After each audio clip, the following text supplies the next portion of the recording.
Paraja sjell botën vërdall, por a mund që vetë ekzistenca e paras, pa diskutuar jemi apo jemi lagmitar, të jetë një problem serioz? Kur njerëzit thonë se paraja është rënja e së keqes, zakonisht nuk nënkuptojnë se vetë ajo sjell ligësi në shoqëri, por lagmia për të. Por në anën tjetër është një matës i mirë i karakterit të individit që sprovohet nga ky burim i shumë problemeve shoqërore.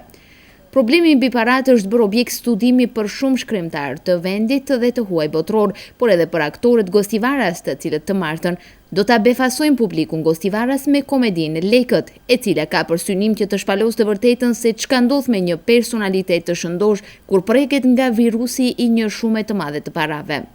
Aktori Adisi Ismaili në këtë komedi ka rolin e një nënpunësi administrativ i cili ballafaqohet me shumë të madhe të parave, të cilat shkaktojnë shturje jo vetëm tek ai si individ, por tek e tërë familja. Është një komedi e shkruar nga Ray Kuni, një autor botror, por ne pam të arsyeshme ta përshtasim për vendin ton, me ashtu ta quajmë me dialektin ton gostivaras, që normal të ketë më shumë efekt për ne edhe të jetë më e kuptueshme.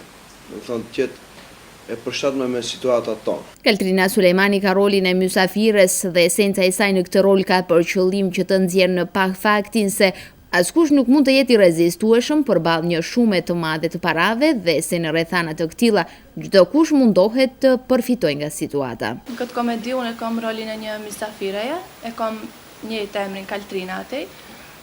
Adisi atej i vjet ato 2 milion eurot edhe unë veç mundohem kam një karakter do me thonë të fort edhe veç mundohem i shof situata, ngjarjet edhe veç du që përfitoj diçka prej atij. Hajdar Hajdari luan rolin e inspektorit të lartë shtetëror dhe është burimi kryesor i problemit të shfaqur në komedi me që shumë e madhe e parave rreth të cilave zhvillohet e të ngjarja i përkasin pikërisht atij. Ai fton të gjithë qytetarët që ta ndjekin këtë komedi për të parë se çka ndodh tek një familje ndershme kur tek ajo futen para të pandershme. Është një shfaqje shumë interesante me situata të palakmueshme ku gjithë ngjarja ndodh në një shtëpi, në një familje normale, që s'ka pas asnjëherë në jetë asnjë problem as me policinë, as me inspektor, as me asnjë dallavere.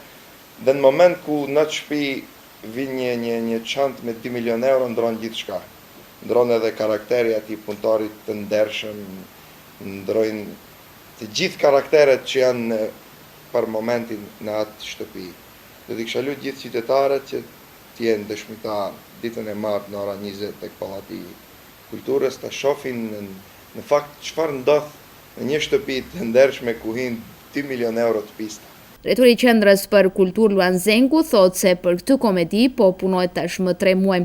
Komedia do të shfaqet të martën me fillim në ora 20 tek Qendra për Kulturë në Gostivar dhe e njëjta do të rishfaqet edhe 2 herë të tjera apo edhe më shumë, varësisht nga kërkesa e qytetarëve të interesuar. Se i përket departamentit të dramës ne vendosëm që ta lejmë, domethënë për në fund ta kemi si një freskim mbas të gjithë asaj të cilën e kaluam dhe normalisht atë edhe që thanë vetë ata të cilët e kanë këtë mision të madh, në datë 20, 21 dhe 22 do tentojmë të shfaqim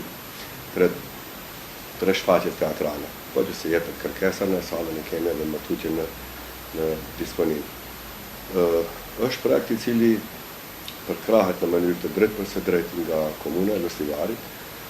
Është normalisht dhe nëse institucion përkrahin çdo iniciativë kulturale.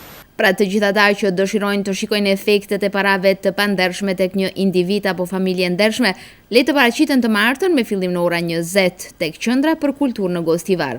Aty ku nëpërmjet sarkazmës do të pasqyrohet një realitet i hidhur shoqëror i cili në kohë të sodit ka shkaktuar një kaos të vërtet shoqëror.